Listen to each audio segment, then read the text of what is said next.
Welcome to the One-on-One Podcast with your host, Juan Ayala. Prepare to have your mind blown. Welcome back, motherfuckers, to another episode of the One-on-One Podcast. This is a little bit different today.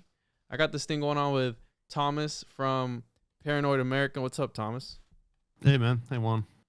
We got this little thing going on. We got the Occult book club that we're going to be doing maybe once a month to break down a different piece of literature that is perhaps unknown, has hidden meanings, something or other, right? And today we're going to be talking about The Initiates of the Flame by Daddy Manly P. Hall, right? All hail Daddy Manly P. Hall. He is the fucking OG. The senpai. Yeah, the senpai. And this dude, right, this was his first work.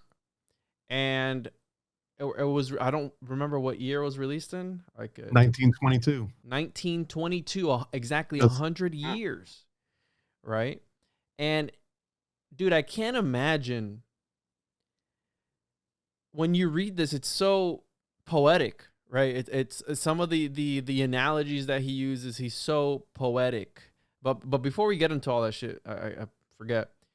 Plug your stuff, Paranoid American. Plug your stuff so people can find you. Coloring front. Yeah. ParanoidAmerican.com. A bunch of comics. You can read them for free for a short period until they're on Amazon. Speaking of Amazon, got a whole bunch of conspiracy theory related coloring books and comic books. But just pop in, what is it? Cult of the All-Seeing Eye is one, and then Paranoid Portraits, which has art by the famous, world-famous Shane Goldwyn. So, yeah, make sure to follow me on social media at the One-on-One Podcast. Make sure to follow Patreon, patreon.com/the One-on-One Podcast. Get exclusive content on there that'll only be released on there. And, yeah, let's get into this shit. So, The Initiates of the Flame, Manly P. Hall, his first work, bro, and what I was going to say was he was... At the age of, 21 or 22, he released this. He was so fucking ahead of his time. Like, the what he talks about in this, I can't imagine him, like, when you were like, oh, what were you doing at the age of 22 or 21? Right? I don't want to say on here. Yeah. It wasn't impressive, though. I wasn't writing books.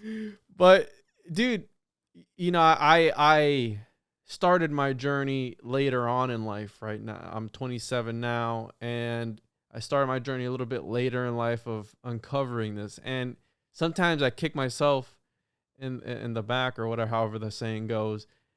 I wish I would have paid more attention, right? Because imagine if I would have started.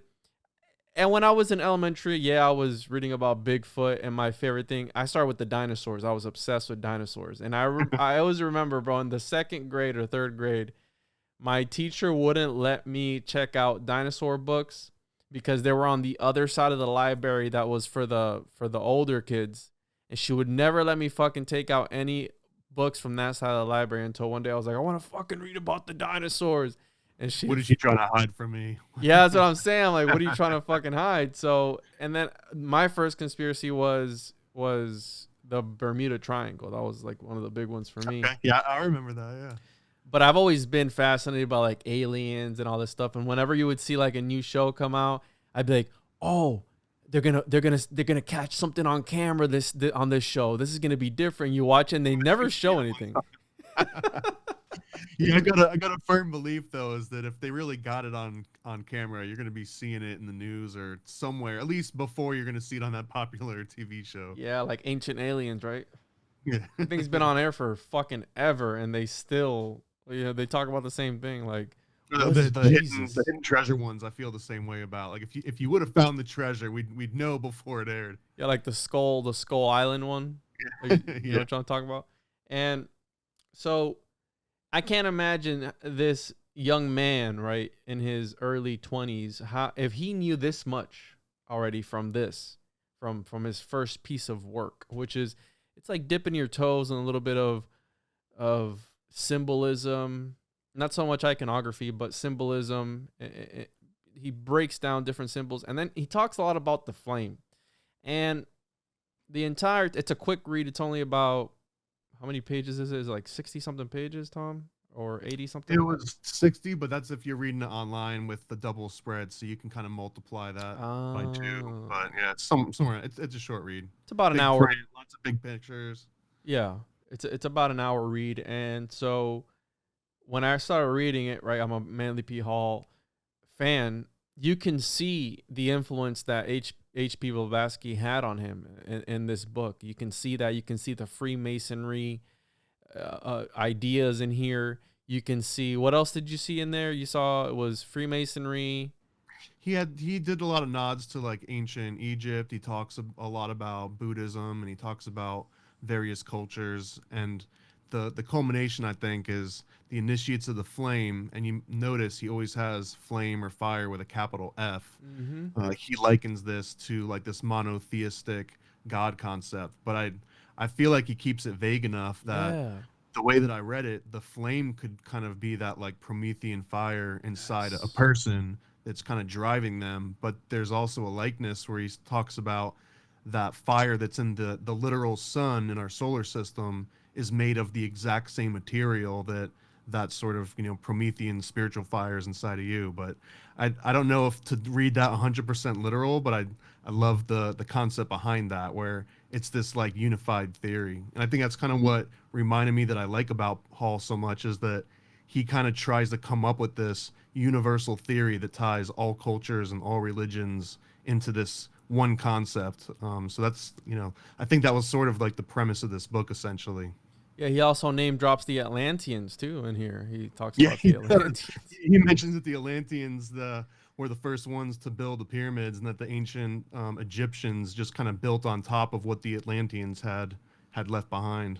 So yeah, and the entire time that I was reading this, I had Prometheus on my mind, right? That fire that he gave to man, and he pissed off the Titans, and they tied him up, and then he stole it. Yeah, he stole it, and then obviously Hercules came on, and was it the ego to eat away his liver, right? And it would regenerate every day, and he was tied up to the rock, to some fucking pillar or some shit. So the initiates of the flame, Manly P. Hall, he who lives the life shall know the doctrine. And apparently he did all these drawings himself, so I encourage listeners to go in and check these drawings out. Apparently he did them himself. So very, very impressive stuff, of course. And I think another thing too that made it so impressive, you consider the time, 1922. He's a young guy at this point, and he did this entire work essentially by himself, derived from other works. But the organization of it, the breaking it into chapters, the illustrations that he chose to pick, and how cleanly he was able to describe them, it just kind of goes and shows why a lot of his work is so approachable, and why it's so highly recommended. It's very user friendly, right? It's like super straightforward, but then how you said has that cloud of mysticism, and he omits just enough to just the tip. He just leaves the tip in, right? And you're like, oh yeah. And then so we're gonna go through this, and I highlighted different spots in it that stood out to me, and then I know Thomas took some notes. So I want to start with the introduction, and the very first sentence, right? Few realize that at the present stage of civilization in this world, there are souls who, like the priests of ancient temples, walk the earth and watch and guard the sacred fires that burn upon the altar of humanity. And I was like, whoa, just from the first thing I was like, right? It just blew my mind. And he's talking about the Watchers. And then my favorite one is when he gets into the Philosopher's Stone, which that one just fucking blew me away.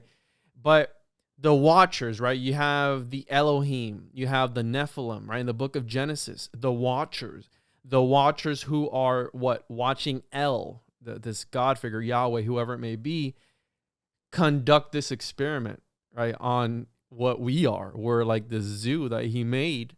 And then when he saw that the Elohim and all these people, the fallen angels were fucking his creations, that's what pissed him off, and that's why he brought forth the flood, right? The whole Noah's Ark, Atrahasis, and Yeah, all, it was the divine undo button essentially. yeah, pretty much. So that's the very first line in the introduction. And then I highlighted here, a great hand reaches out from the unseen and regulates the affairs of man. It reaches out from that great spiritual flame which nourishes all created things, the never-dying fire that burns on the sacred altar of cosmos, that great fire which is the Spirit of God. And I am subscribed to the idea that this figure of Satan or Lucifer or whatever is a misconstrued idea of a westernized philosophy. And we're talking about Christianity, Catholicism, where they've painted this picture. Right? We always, all throughout history, we have the battles of the two brothers, right? Enki and Enlil, Set and Osiris, or whatever his other name is. Was it Osiris, or what the fuck's the other name? The two Egyptian brothers. Jeez. Anyways, you have Cain and Abel, right? You have always that duality, the good person and the bad person. One of them cares about the human race, the other one doesn't. But then he talks about you're defining those opposite poles of duality, essentially. Yeah, the duad. But on here, what stood out to me was that he talks about this great hand that regulates the affairs. And then he says it's God, which is the Spirit of God. So is God good and evil? Is he both the same being? You know what I mean? Because if we break down the whole Luciferian and Satan archetype, you can trace that back to a person, to who I forget the guy in the Bible that was talking to him, but right, the famous "O Morning Star" verse in the Bible. He was talking about a king, a Babylonian king, right? And then we break that down to Saint Lucifer. Maybe. But we're never gonna know, Thomas. That's the whole thing, right? Well, I don't know. I mean, because we're talking about mythology here, and the thing that makes mythology work so well is that it can mean the things that it has to mean to the people that are interpreting it, and that's why these archetypes are so powerful. Like, you've got the wise old man, you've got the trickster, you've got your antagonist and protagonist, but their role in this overall story and the mechanism, they don't always prescribe some kind of morality. In fact, a lot of the times it's almost like an amoral thing where you kind of derive that based on the context.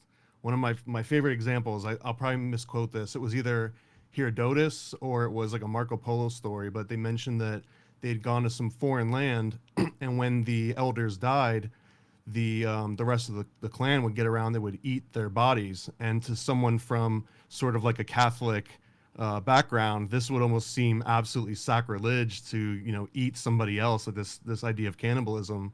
But really it was this sign of like high, deep respect of wanting to pass on the knowledge in their culture.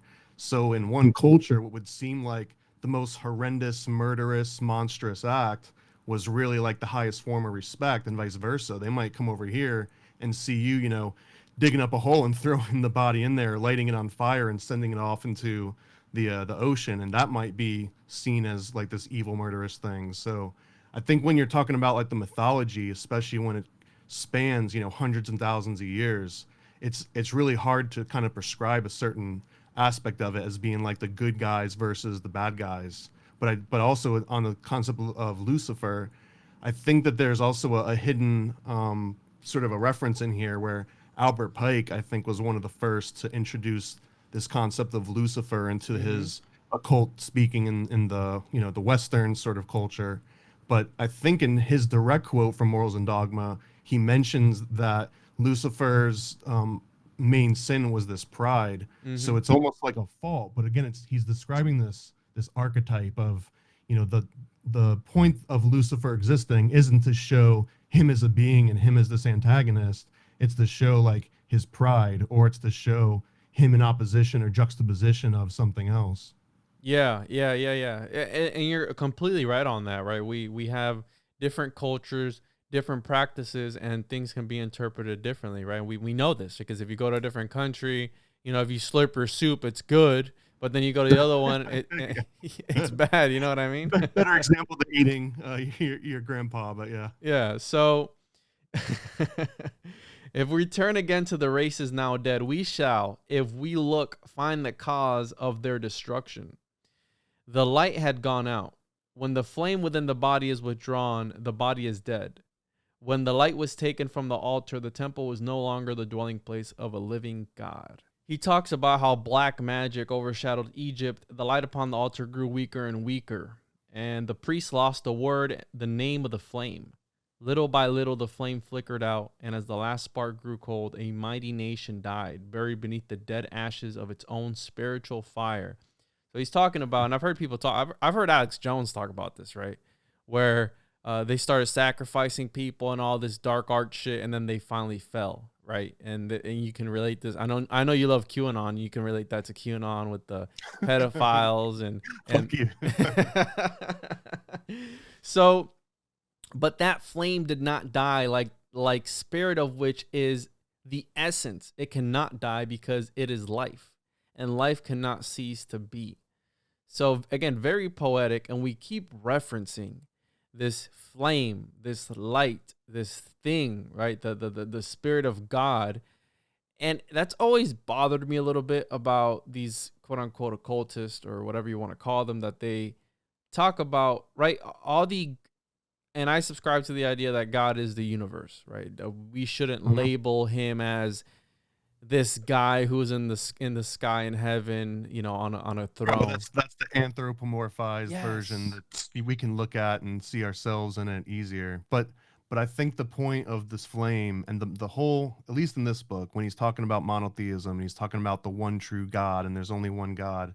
When you think about the universe as God, is that just a singular God that encapsulates our universe and every universe everywhere? Is it just one God of all life? Because I think that's what he's saying. It's not necessarily the one dude, on that cloud right there. It's I think the whole point here, and the entire concept of God with the capital G-O-D here, or in the Freemasonic Grand Architect of the universe, or any way you want to ascribe it, if you're talking about a monotheistic God, I think that's kind of the important aspect of it, because it's saying that everything comes and returns to one single source. And if you can agree on that one standard, I think that's almost this ineffable name that he talks about, this spark that was lost. It's that idea that everything comes from and returns to a single, center point, essentially.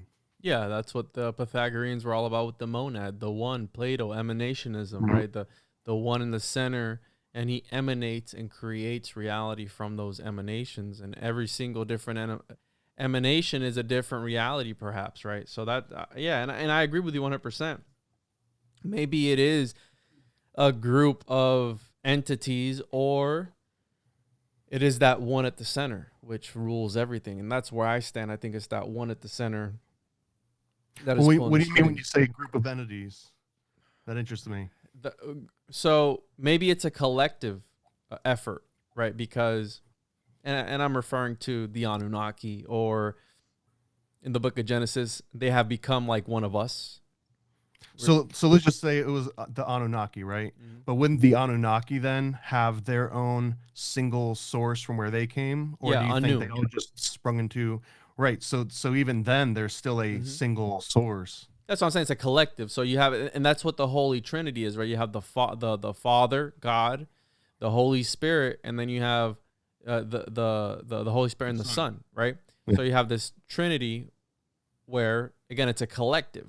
It's a collective, and that's the most confusing part about Christianity and the Holy Trinity, that some people can't wrap their mind around. They're like, wait, so he's God, but then he's his own son? But then a lot of people, at least I was raised, listening to a lot of this stuff literal. And I guess being a Roman Catholic, I was always taught that the Roman Catholics believe the most of the Bible literally. Like, they're supposed to believe in talking snakes and the huge ark and everything. So if you look at it from that standpoint and try to read it rationally, it's very hard to. But like, I think as Hall says somewhere in this book, he mentions very explicitly that, none of this had, like the sacrifices in the Bible and the animal sacrifices, none of it was meant to mean actual sacrifices. These were supposed to be like celestial passages, and almost how, you know, humans would pass through the different parts of time. Fucking scam callers always. So and then he gets into Orpheus, right? Playing upon the 7-string lyre of his own being, the music of the spheres, right? Shout out to Pythagoras. And then Hermes, he talks about Hermes, he talks about Krishna, he talks about these different Buddha, he talks about these different figures that have messengers. He kind of refers to them as messengers, kind of passing this light around. But this made me think of Helena Blavatsky, where the Ascended Masters, right? Yeah, yeah. 100%, because that's what she was all about these Ascended Masters. I mean, to me, it's sort of the same idea as just enlightenment, that if you become enlightened to a certain point, you kind of escape the wheel of karma and you go to this higher place where you can kind of see down on everyone, or you die and you go to heaven and you look down on everyone because you know you made it through the trials and tribulations as a good person. And there's a million versions of this, but in my mind, they're all kind of describing this exact same thing. The Ascended Master is someone that essentially became enlightened. He even brings King Arthur into this, and this one line here: there is but one religion in all the world, and that is the worship of God, the spiritual flame of the universe. Under many names he is known in all lands, but, and then he gets into some other god here, he is the name of the creator of the universe, and the fire is his universal symbol. So you think that the cavemen back then that discovered fire thought it was from a god? Right, the Neanderthals. He might have been right. You know what I mean? Because that's pretty much what I'm getting from them. Like the symbology behind the flame, like fire, which is like the main, the first thing that man, right, that pushed man forward in his development, right? Because they say that when we started to be able to cook meat, when we discovered fire, we were able to, our brains were able to expand because we were able to get more nourishment from and we could start moving around and set up, you know, camps in various places. Yeah. But if you're going by what Hall is saying in this book, Initiates of the Flame, essentially them creating that fire was them bringing God closer to them, because the fire from the sun and the material fire and the spiritual fire, it's almost just like looking at the same thing through a prism, you know, looking at it through many different lenses. It's that fire's there, but there's a material aspect and a spiritual aspect and many other aspects to it. Let us find this flame and also serve it, realizing that it is in all created things, that all are one because all are part of that eternal flame, the fire of spirit, the life and the power of the universe. And then now be honest, if you just walked into like a community center or something and they were having like a get together and you heard them reading this out loud, it would sound like a cult, wouldn't it? Yeah, I'd be like, what the fuck? Right, I'd be like, what the fuck's going on here? You know what I mean? But is this the type of stuff that, do you know any Freemasons? I know some, yeah. Is this the type of stuff that they talk about? What do they do in those things, bro? So I'm a 32nd degree Freemason, which sounds so much more impressive than it is. Wait, what? All anyone is really a third degree Mason, and everything after that is lateral. But to answer your question, yeah, absolutely. Wait, Thomas, you're a Freemason. Yeah, you knew this. No, I didn't. You didn't know this? No, you fuck. I knew there was something about you. No, I've been a Freemason for I think 15 years now, maybe a little bit longer. So, and honestly, I'm not going to get into the whole long story of it. It was mostly a curiosity factor, and I found out my grandpa was a Freemason, and I had been wearing his Freemason ring for years without even knowing what it was until someone approached me and told me. But to answer your question, without going down that whole rabbit hole, yeah, absolutely. This is the kind of thing that Freemasons talk about, but more specifically, this is kind of, if you were in the early 20th century or the late 19th century and you were interested in this kind of thing, that was like the only place that you could go and know that you'd find a whole bunch of people that were also interested in such a very niche topic, especially if you consider that, you know, people were dealing with like typhoid and cholera and just, you know, living past the age of 30, the luxury of being able to go and talk about the oneness of the universe and all of these different cultures across the world. It was afforded to very few people. And this was one of those places. It had many purposes, but this is the exact kind of content that, they'd be interested in talking about and discussing. So you'd find like-minded people that, were all about this. That's interesting, Thomas, and I didn't know that about you. And I've had only that I know of one other Freemason on. We didn't talk about Freemasonry. I found out after the fact, but then here I am, and then you fucking dropped this bomb, this hammer on me, and I'm like, what the fuck? You're marked now, so what? I apologize. Yeah, you're marked now. You might have some secret knowledge. So. Yeah, dude, fucking the flame, dog. So one thing that stood out to me, he says this in the book: upon the altar of this flame, to the true creator of this book, the writer offers it and dedicates it to be the one fire which blazes forth from God and is now hidden within each living thing. I mean, that's the Big Bang, essentially. Yeah, if you take it from a very physical, cosmological standpoint. Do you think that's like? Do you think I don't like the Big Bang Theory, bro. I think it's stupid. No, I think it's stupid. I think it's. Really, I think it aligns very closely to this entire book, though.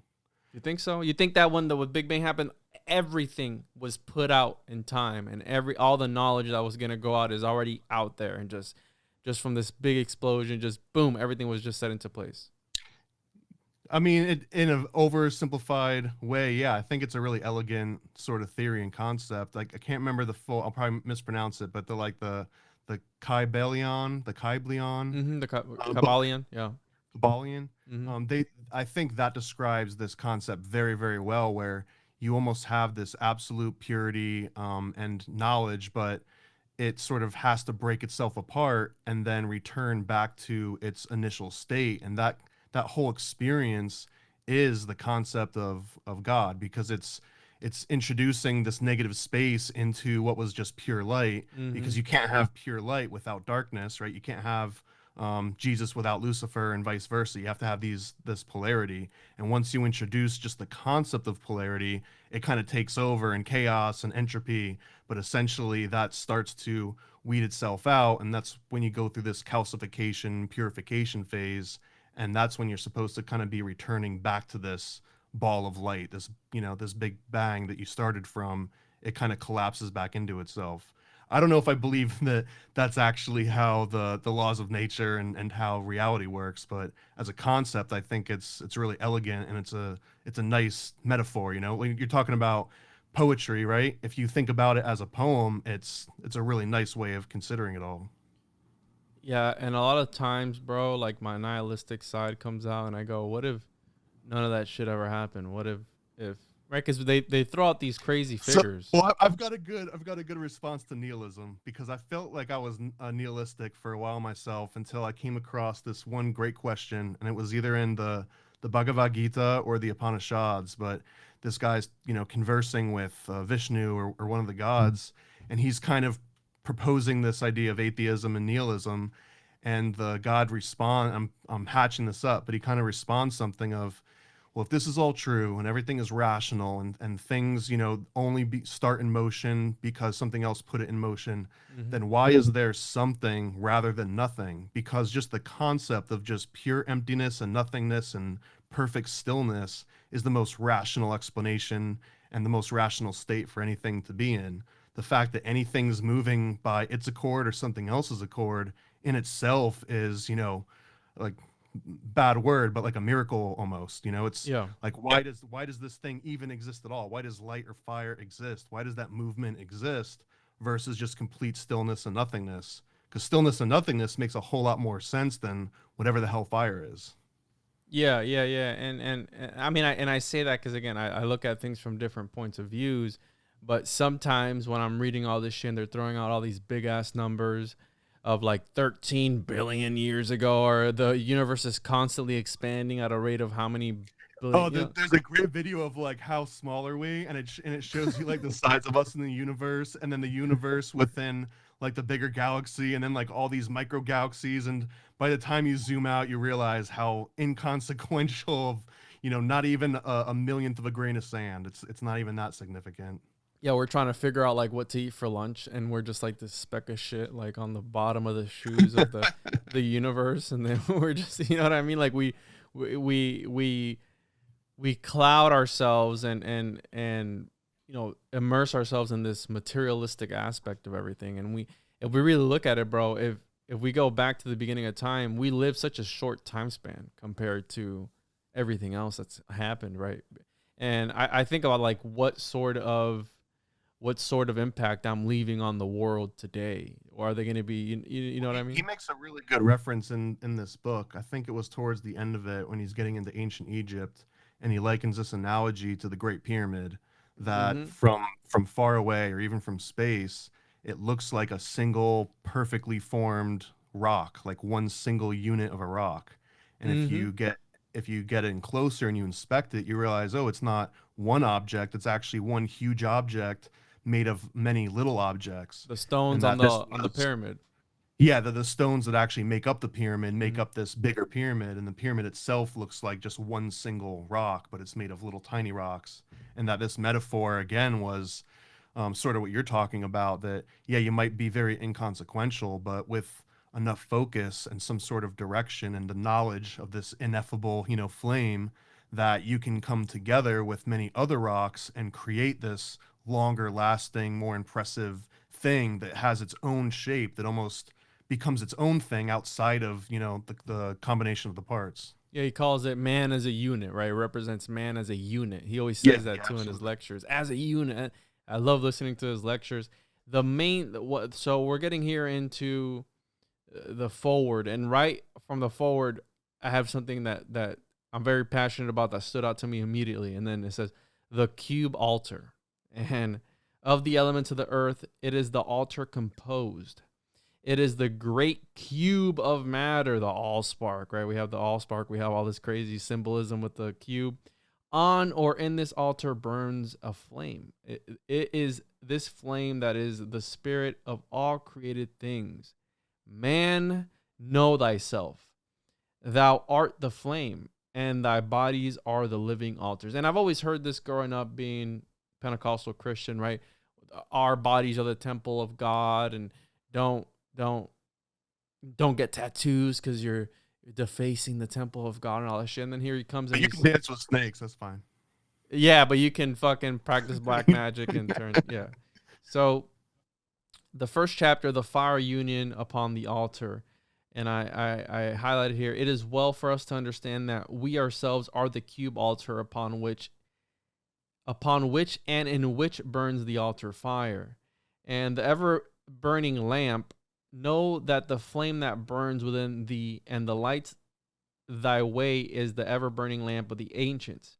As this lamp were fed by the purest of oil, so thy spiritual flame must be fed by a life of purity and altruism. And I heard that word before. I don't know what the fuck it means. I should have probably looked it up. Altruism is essentially doing good just for the sake of doing good. There's Mm. no inherent benefit to yourself. You know, feeding the poor and donating money and charity. That's essentially this concept of altruism. We've lost touch with that, right? In today's society, everybody does everything for likes and shit. When people are feeding the homeless, they record themselves, post it on TikTok. Doing it for the gram. Doing it for the gram, right? Doing it for the likes. And Setting up Kickstarters. Yeah. yeah, exactly. And it's like if you're gonna do something from the from the purest of your heart, from deep down inside, you should just do it without any, how you said, any repercussions or any expectations after the fact. Yeah, like the modern day version of that would be like 100% anonymous donation or something Yeah. without a tax write-off associated with it. Yeah, because we always do this. And again, he was only 22 or 21 when he was writing this. And I wonder sometimes, bro, where he got this information from. Where the fuck did he find the time, Thomas, to look all this stuff up and interpret all these things? He didn't have the gram, man. He didn't have Reddit and YouTube and Spotify and Steam and everything else, you know, pulling his attention.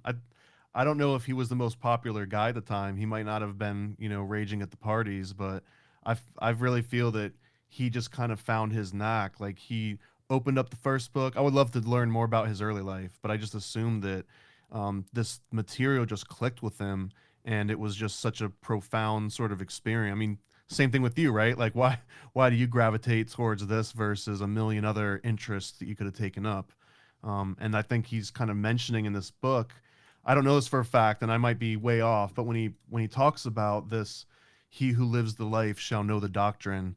To me, this is essentially like real recognized real. It's kind of like the rapper version of it, right? But I can just tell by the way the things that you talk about and the way that you carry yourself. And if I notice that you've got this altruism in you, where you just genuinely are, sending out positive vibes or whatever, and not for the gram, but if you can recognize that in someone, that may or may not be that ineffable name of God and that unspeakable, unquenchable flame. That might be that same sort of idea of, I can recognize it without saying it because it doesn't have a name to it. Yeah, one of the reviews that stood out to me when I was reading this book, I looked up different reviews and stuff. One of the reviews that stood out to me was 5 stars. If you're reading this, you're already an initiate. yeah, exactly. I 100% believe that too. Yeah. So, and again, I don't know if you notice on the very first page, opposite the title page, it's got this little flask that says multiplication on it. Yeah. What is that? Right next to where it says, so multiplication is an alchemical concept, and you're all in the Philosopher's Stone. So multiplication is raising the potency of your Philosopher's Stone. It's all the work that you're putting in to sort of concentrate its power. That is specifically known as alchemical multiplication. That is enhancing the power of your personal Philosopher's Stone. Interesting. Yeah, and what I was going to mention next was how he sets us up, right? He talks about this ever-burning lamp, and he sets us up for later down in the Philosopher's Stone story, where he talks about the alchemist, the great alchemist that everybody laughed at him, and we'll get to that. But so the ever-burning lamp of the alchemist, it represents the spinal column of man, at the top of which is a flickering, a little blue and red flame. As the lamp of the ancients was fed and kept burning by the purest of olive oil, so man is transmitting himself and cleansing in the laver of purification, the life essences, which, when turned upward, provide fuel for the ever-burning lamp within himself. Again, very poetic. And he tells you it represents this. If it would have been anybody else, bro, they would have been like, yeah, this is the lamp. And you're like, what the fuck is it? Is it Aladdin, right? So everyone else would have been like, and then buy volume 2 to find the real answer. Find out on the next episode. That's how that worked, yeah. A Dragon Ball Z. And then here we go, bro. This is something you might know about, the Masonic Sensor. What does that represent, bro? I had to look this up because I didn't know this either. Honestly, people assume that you just like know the secrets and you know the background of all this stuff just because you signed up to a club. Can you talk about it though, dude? Like, can you talk about, like, if you're in? What do you want to know? I mean, like, if you're in a Masonic congregation or whatever. I'm not supposed to tell you any of the specific O's or any of like the specific information that's given to me inside of the lodge, but to be honest, that like all of that was so much more relevant before there was an internet. At this point, you could be like, all right, fine, you can't tell me, and then immediately Google it and find anything that you want to know. And you also realize over time that there's some standards, but not everyone even believes the same things. Everyone interprets it in their own ways. Different denominations. It'll be like, yeah, denominations almost, but it's a lot messier than the denominations of religion, essentially. But going back to this Masonic Sensor, this was kind of new to me, and essentially it's like a bowl that you would burn incense in. And if you look at some of the Masonic kind of rituals, especially in Scottish Rite, where they include this, it's very prominent, but I never really knew exactly what it was supposed to stand for. And Manly Palmer Hall breaks it down very simply here. It represents that you can light, if you've got a big pile of incense or any kind of incense, all it takes is the tiniest little spark and this tiny little ember. And if you just let it burn through, it'll burn through all of that incense, all that material until it's completely gone. And this was this concept of that Promethean fire, this like spark of inspiration or just spark of whatever. Like once that sparks in you, if you keep it, that ember burning, you can keep it going forever, and it'll burn through anything that you can kind of put in front of it. That's sort of the analogy here. Yeah, and that reminds me of the movie Prometheus, right, where they kickstart the life, right? He drinks the black goo, and then he falls into the water, and from his DNA, him dissolving, right? Coagulate, and is it coagulate to dissolve, right? Baphomet? Coagulates the opposite. Coagulates Yeah. when it comes together and hardens. Yeah, but the duality, right? So coagulate and dissolve or whatever, and when he dissolves in the water, and from that stems life. So they're going again back to the creation myth, where it's these beings, right? But then that seed, he's talking about it being the flame, right? This, like you said, the ember, and from the ember comes the flame, and from there everything else it comes to be. And it's, again, it kind of makes sense the way that he describes it with that analogy. And like, I guess technically that would be him revealing the mysteries that you're not supposed to reveal. But again, he knew this before he even ran into Freemasons. He just knew what all this symbolism meant because he read about it in other cultures. And for however he was able to do it, he read that and was like, oh, I know what that means almost inherently at some point. how fucking wild is that, bro? That like he knew about all that still fucking blows me away. I always say that he's like the Tesla of esoteric knowledge. Like, Tesla could look at like a electrical reaction and just kind of understand, like saw all the machinations at work and the gears in his head were turning. I feel like Hall was the exact same thing, but you put like a religious text in front of him and he kind of sees that same machinations at work. Imagine how it must have been. I tried reaching out to this lady that studied with him for 7 years, but she never got back to me. And I would the Philosophical Research Society, right? Yeah, I would love to. Yeah, in California, I would love to pick her brain to see what it was like to be around this man, right? To be around him. He was at her wedding at one point. So imagine how close she was to him. But she never got back to me, so that's fine. We have here the grave digger's spade. Let us take the spade that now digs our grave through the passions and emotions of life, and use it to unearth the secret room far below the rubbish of the fallen temple of the human soul. And then it got into, you sent me this part, the cards, right? And how every card symbolizes. This is the one that I latched onto. I love like the history of playing cards and how they're linked to tarot cards, and how outside of the tarot card link, there's all this other hidden symbolism within the cards themselves. And he talks about some of this. I made a note here, but he mentions that the spade suit is the only one where all of the characters are not facing it; they're all facing away, and that's because I don't know if you noticed that. But yeah, no, I did read that, but I didn't understand it. That all the other suits are facing, but when you get to the spades, they're not facing, and the spade jumping around a little bit, because Manly keeps jumping back to this idea of the spade and of like the pharaoh's hat and all of these different shapes that take form, and it all has to do with the sacrum bone. And he mentions this is kind of like the base of your spine, the lowest chakra essentially. And I think he mentions Kundalini. I don't think he mentions chakras, but he mentions that Kundalini being that the spade is really the bone that's at the base of your spine, and it represents like the most base, lower version of your energy and consciousness. And this is perhaps why it's also recognized as death, because it's essentially like a spiritual death. If your fire always stays at the very bottom and never rises up, it's essentially a dead flame. And that this sacrum bone represents that lower energy, and that when you invert it, it becomes the spade on a deck of cards, and the spade of a grave digger, and that it all represents the same idea of a spiritual death. Yeah, you see how they put that into like the mainstream, like everybody at one point in their fucking life has played cards, and you use this, and it's like the game of chess too, right? That's symbolic meanings behind everything, but we play it just because, right? Because I would argue that it's stood the test of time because it has these deeper archetypes baked into it.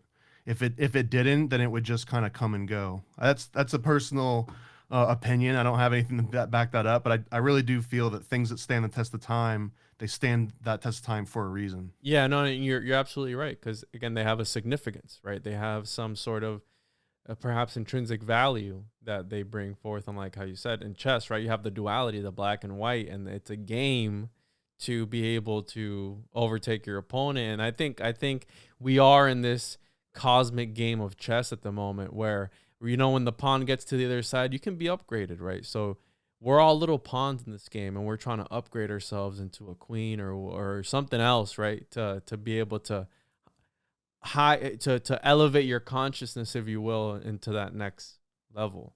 But yeah, again, very beautiful. And I didn't know about this symbol of death. And when something is sacred, they're basing it off of this idea, the lower chakra, right? The gooch area, if you will, right? That's what. The sacrum bone. Yeah, the exactly. sacrum bone. Your sack, you know what I mean? Like fucking balls. and he goes on to say this too, which kind of blew my mind a little bit, but he mentions that the origin of like the Freemasonic white apron dates back to the ancient Egyptians' usage of this, which is fairly commonly known if you look into it. It's not like a huge secret, but that the Egyptian usage of this was essentially the lambskin was this white, the absolute purest thing they could think of, and that if you are tying it around your waist as an apron, it's now using that purity to sort of counteract that lowest level of energy that might be emitting from your sacrum bone. So like the apron itself was a way to kind of like prevent your negative energy from getting out, and in a very simplified way, and help you focus on raising your consciousness. Do you have a little apron, Thomas? I didn't get mine, man. I didn't get mine that day. No, you didn't. You got to pay for it, and yeah, for whatever reason, I didn't get it, and I didn't push the matter. I mean, you can order them online or whatever. It's not a big deal. And honestly, you go to a lodge, you don't have an apron, they just give you one. You don't have to. You kind of look like a weirdo if you like put on like a big fancy one, because everyone's wearing like the disposable ones. Really? Dude, Yeah. we're gonna have to talk. I don't know. I don't want to push the matter, but I still can't believe that you're a fucking Freemason. You didn't. I could have sworn it's come up before, so I'm surprised that you didn't know that. No, I didn't. I just literally found out. So we have here the candle, and it signifies, for this light is the life of our brother creature. The candle is candle that is hidden under the bushel. This is the true light that forever dispels the darkness of ignorance and uncertainty. Let the light shine forth through a purified body and balanced mind. So again, we have this purification, right? This alchemical. He literally says that our bodies are the mad scientist's laboratory, right? When later on when he breaks down, and again, the purification of different metals. He's a mad scientist, but yeah, he says the scientist laboratory. I like this, bro. You spice it up a little bit. When I was reading this, and it was like the alchemist in his little cave, right, in the darkness, when he's in there and with his little lamp, he paints a great picture, bro. That was me last night in my fucking room, right, in my studies. I am the alchemist. We are alchemists, fucking preaching and talking about this shit. So in a sense, I could like that resonated so much with me when I was reading that. And I don't know if it's because I was fucking stoned to the gills, but I was like, bro, I was audibly like saying like, whoa. Well, I got a note here that's specific on that, because again, one of my absolute favorite things about Manly Palmer Hall is how he writes as a normal person, and he doesn't try to dress everything up in this like very flourished rhetoric, making everything sound over important. H.P. Lovecraft. So yeah, he doesn't really get into that, even though it is kind of like poetry. But he mentions this somewhere halfway through the book, and he says, "The modern alchemist thus has an opportunity that his ancient brother never had." Don't get into that. I want to get into that later, Thomas. Oh, I can't steal the thunder from this? No, you can't. Well, I mean, you brought up the modern alchemist. Okay. I know, but I want to just, when we get to, I want to talk about, because that was my favorite part of this book. So okay, well, I won't steal the thunder then. I won't steal the fire. We have here again, H.P. Blavatsky, chapter 2, the sacred city of Shambhala. And I'm one that likes to talk about Hollow Earth, right? So you have Shambhala, you have... I love Hollow Earth. You have Agartha, right? You have these places of higher consciousness, and he talks about every mythology and legendary religion of the world. There is that one spot that is sacred above all others. For Christians is heaven. For he talks about the Norsemen, it was Valhalla, right? The city of the slain. And from their slain brothers, that's what it was built upon, right? He says it's built of the spears of heroes, and they're able to kill wild boar, and they're regenerated every single day. We have he talks about the Rainbow Bridge, right? And this is Norse mythology where you have Frost, you have movies about, right? Marvel fucking makes movies about this stuff, the Rainbow Bridge and all this shit that gaps this world to the next. And I think that, again, heavy influence from Helena Blavatsky, because she was real big on that whole Shambhala stuff where it's this place well, she was one of the first ones to start, translating all of these ancient texts and kind of indexing them in a way and putting them together in, single volumes. It's hard to read though, bro.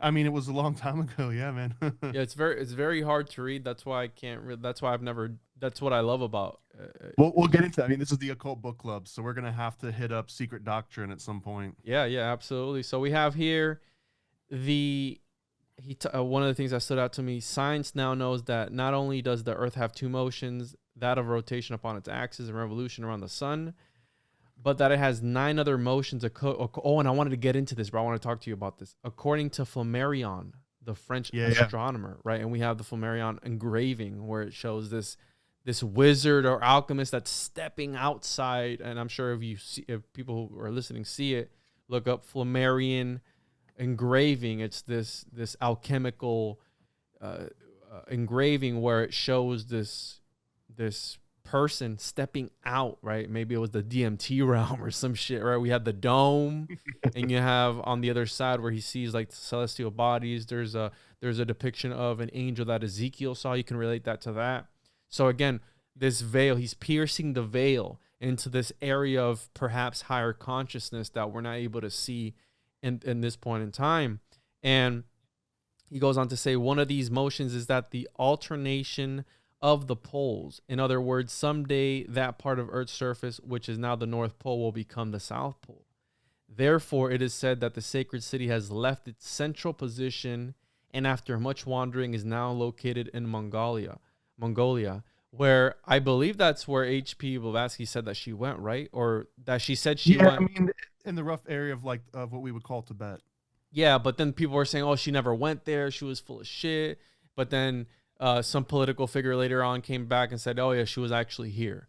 Because she says that she was, I mean, to me, I really don't care if she physically went there. Essentially, her story is that she got information that started there and somehow brought it to the rest of the world. If she fucking caught a ride there, or if she paid some Sherpa to grab it for her and bring it back like Uber, I don't think that really matters as much in her story, As long as she's not leading people up fucking K2 like Crowley. Yeah, dude. So he mentions Jacob's ladder, and he said the way that leads to heaven is upward and inward. Now, the Bible says that God is within all of us, right? But then you are forced to go somewhere to worship him. And it's almost like, well, the Bible doesn't say that part. That's just the part that came after. That's what I was raised, right? Like God is within, if you look deep, like this, what gets me is, where the fuck is he? Is he inside of me? Am I made in the image of God? I thought we talked about this before too. You ever read the Gospel of Thomas? Yes. It's very short, but it's like turn up any stone, I am there. And it also brings about this concept of one single person just praying by themselves. That can be your church. It doesn't have to be a building. It doesn't have to be even more than one person. It can just be a single person by themselves, lifting up rocks. That could be you at church. Yeah, but I was always raised with, oh, you have to go here, you have to congregate, you have to give your tithings. Yeah, Roman Catholic, it was like you're not even talking to God unless you got to stand. All right, now kneel, now stand again, now kneel, now go and drink the wine, now go and do, like, it's very rigid and structured. It's like, where's God in all this? So yeah, that's what gets me. Is he in heaven? Is he in me? Is he in the universe? Where the fuck is he at? You know what I mean? So that's why I say that, like, inward. That's why it resonates with me, because I'm on that. You know what I mean? This is what we're all about. We're fucking looking for the answers to shit that we're probably never gonna know, Thomas. You know what I mean? So not until you're dead. Not until you're dead. But even my dad died 4 times and he didn't see shit. So who the fuck knows if. You know what I mean? Like, what do you think happens when you die, bro? Where do you stand with that?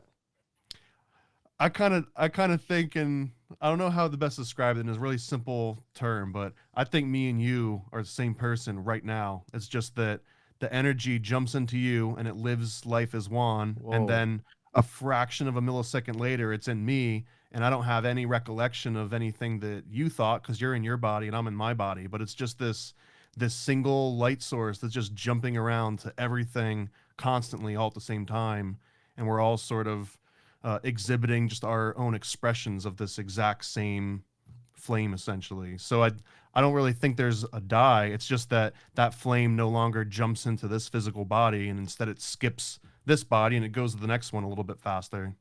God damn! That was deep, bro. That was fucking super. That was super deep. So we have the lotus. May your consciousness be lifted upward to the tree of life within yourself until in the brain it blossoms forth as the lotus that rising from the darkness of the lower world lifts its flower to catch the rays of the sun. So again, he is talking about the opening of the flower is the opening of your consciousness. That's the way I took it, right? The expansion. He likens this to the rose of the Rosicrucians.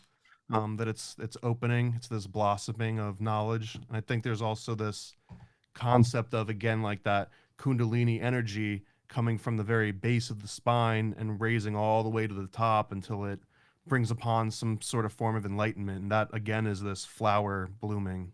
Yeah, and I've had, I don't know if you've ever heard of Shane Moore. I've had him on, and we talked about the crucifixion allegory, and he breaks down how the body, right, almost how Manly P. Hall is talking about here, is God, right? The 33 years of God, the 33 vertebrae, the spinal fluid inside her spine is the waters of the river of, I think it's Jordan or something like that, and it washes out into the sacrum, and he relates everything. He shows pictures of the brain, how it looks, you know, I think Manly P. Hall talks about it in this book where it shows, right, he says between the two cherubims, right? And again, he's talking about the frontal sinus that's like up here, where essentially you'd be referring to like the pineal gland, yes, the pineal third gland. eye. If you went a little bit deeper into the brain itself, that's kind of where the pineal gland would be. Yeah, and he talks about the frontal sinus, right? The spreading of the bone between the eyes. I'm glad you brought this one up, because this is where his like enigmatic personality comes out in a way, because he almost explicitly says here that the spirit, or what we know as the spirit, like literally lives in that frontal sinus cavity, in so many words. I don't have the exact quote. I can read it. I have it here. So yeah, read the quote. In the spreading of the bone between the eyes, called the frontal sinus, is the seat of the divine in man. There in a peculiar gaseous material floats, or rather exists, or is the fine essence which we know as the spirit. Fuck. So this is one of those times when he's sounds pretty explicit, and he's got a little diagram and it shows you exactly where he's talking about. But it's really hard for me to read this and think that he truly is talking in a medical sense, that if you were to, you know, take like a knife and open that little section up, that you'd see this gaseous material or something. Like I just don't believe that that's what he's saying here, but it's kind of what he's writing. So that I don't know how to interpret that right off the top of my head. It kind of stuck out really strong to me in this book. Yeah, it did for me too. I was like, what the fuck? And maybe, is there a correlation you think of, like people who get lobotomies where they literally stick it up to that area of the brain, right, to fix people and heal them, right? Do you think there's a connection there where, again, even that's not necessarily the most straightforward way to get a lobotomy. I mean, there was a lot of different ways to get lobotomies that were pretty fucking gnarly, and they didn't always necessarily go right through the sinus. So I mean, they had ocular lobotomies where they would like go through your eye. Yeah. There was a lot where they would just kind of screw like right into the side of your head with like a big fucking, like out of like a Bugs Bunny cartoon, like a big screw. And I mean, honestly, a lot of that lobotomization was just fucking poking sticks at things to see what would happen, you know? What fucking barbarians, bro? Like just drilling on the side of your Hey, fucking head. I mean, we can get into the MK Ultra and adrenochrome talks now if you want, because that's where essentially a lot of this and actually, on a really crazy tangent here, but the Scottish Rite heavily funded Alzheimer's research and a lot of like mental health research in like the early 20th century and late 19th century. And it was specifically because they did believe that there was some kind of capacity in the mind that might have had this ability to trace the divine or something. So they were like putting all their funding into this kind of research. So it's not completely unheard of to assume that there might have been a belief in Manly P. Hall and people in his time period that there was like a physical medical connection with the divine somehow. I don't know. Well, that's what science is, though, right? They're trying to bridge that the metaphysical with the physical. They're trying to bridge that together, right? I think that's always been something that man has been trying to explain, like what is the soul, what is consciousness, and I think it contributes to that. And in this point in time, bro, I mean, given the circumstances, technology at the time, and all this stuff, there really wasn't much that they could go about. And it fucking blows my mind that he was able to find, bro, he was literally reading books. He had to read and take notes on all this shit in order to extract the information. And when he extracted the information, bro, I mean, you've heard his lectures. He recites it perfectly. You know what I mean? Well, not just that, but he can organize the information in a way that Blavatsky and Albert Pike never could. I mean, both of them were able to convey this massive, dense amount of information, but they would do it in this very like nonlinear way where it was almost like stream of consciousness writing, where they start writing about one thing, like reading a conspiracy theory almost, right? Like it starts on one topic, and then like 2 paragraphs later, you're on the other side of the world talking about Shambhala, and then like a few sentences later, you're on the other side of the world, talking about Valhalla, and like there's no correlation.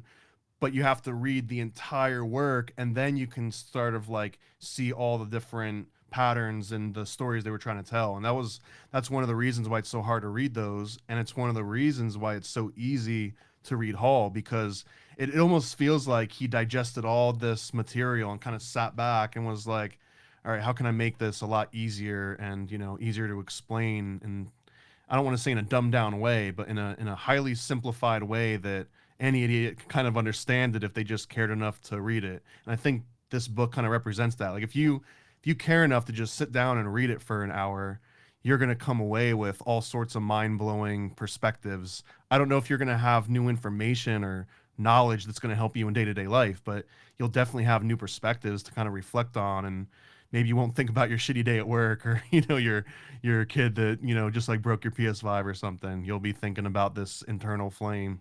Yeah, no, I was left with more questions than answers, to be quite honest with you, bro, when I was diving into this. What kind of questions were sticking out in your mind the most? I mean, at the end of the day, I still don't know what the flame is. Is it our spirit? Is it our consciousness? Is it the will to live? Is it the will to keep going? You know what I mean? Like that's I think it's all of the above. It's yes to all of the above. It's whatever. Like again, it's that something other than the nothing. Yeah. And again, I did take things from this that I even on the podcast that I was on yesterday, I was pulling stuff from this book, and I'm like, I don't want to blow my load because I'm doing this tomorrow, but boom, here's Manly P. Hall, and we were talking about the fucking Transformers movies, you know what I mean? So it's like, wait, what? We're just fucking all over the place, and we connected it how Manly P. Hall does. He has all these different abstract ideas, and he's able to convey them in such an efficient manner, but then at the very end, he catches you up, right? You're like, where the fuck is this? Oh, okay. Now I see where the fuck we're going. So that's what I love about this. And again, and it came across to me too as very much like a Cliff Notes sort of book. Like, yeah, like at no point when you're reading it do you think he's about to do this crazy deep dive and unreal. It's really like, okay, here's a chapter on this. All right, now here's a completely different chapter on this other thing. It would be like something you'd almost like read as like a coffee table book. And he talks about the rod that budded, and then there are 7 centers within yourself, and that relates to Kundalini and all this stuff, which you develop their spiritual powers, shine out as the centers of the fire within your own being. The ancients have taken the flower to symbolize these centers, which they shine out that the dead stick cut from the tree of life has budded. So again, we have this Kabbalistic sort of, and then they relate to the lotus, right? So again, I took that as where this rod that the cuts, but the number 7 has symbolism too. And these cuts are, again, the expansion of our consciousness into different paths, perhaps. I don't know. That's, what the Tree of Life was all about. They said it's a map to the galaxy or all this other shit. And that's the way I took this, the rod that budded, and it's literally a stick, and, little buds are coming out of it. And I think that, again, as we develop in our spiritual life or whatever, these buds will continue to grow and will become the Tree of Life. Right, that's the tree of knowledge too, right? This forbidden fruit. It's almost like the inversion of that concept of the incense burning, where instead of you got this ember that's burning through the incense, you've got this seed that sprouts and spreads out through. It's, again, like, to me, like when you're asking all these different concepts, to me that tree sprouting and turning into a bigger tree, and that ember burning through the incense is that same sort of upward force. It's that same like life almost. Yeah. And we can get into right now the Philosopher's Stone, Thomas. This is my favorite part of the entire book. And it starts off, this is chapter 3. We have the Philosopher's Stone. This is the true stone of the philosopher, which gives him power over all created things. This stone is himself. The experiences of his evolution have cut and polished the rough stone until in the initiate it reflects the light of creation from 1,000 different facets. And you said, what'd you say earlier, the kaleidoscope? I think that kind of relates, right? The different facets, 1,000 different facets, and yeah, seeing it through many different lenses, and this is also like a highly Masonic aspect of this perfect ashlar stone that's been created by chipping away at a rougher starting stone. My guest last night related this to circumcision, right? The chipping away at the stone, he related it to circumcision because, again, there's a whole fucking religion that they're all about that shit, right? Because they think it's impure or did we talk about this on the message? No, we talked about this personally over DMs or something. I think it was over DM. You were talking about, and then you said it was like the ring holding back. So, I mean, I don't, there's a million ways to interpret it. And the one that I always found the most fascinating, and I don't remember the source, was that the circumcision represents cutting off this ring from the male energy. And this ring, this hole, literally represents something that is now missing. It's a hole in the masculine energy. And that later on in life, when they find a mate and they become married, that marriage is the representation of reuniting the whole. So it's sort of like that represents that you're only one half of what you could be, and that you're only going to regain your other half later on in life and through marriage. And that's sort of like the religious aspect of it.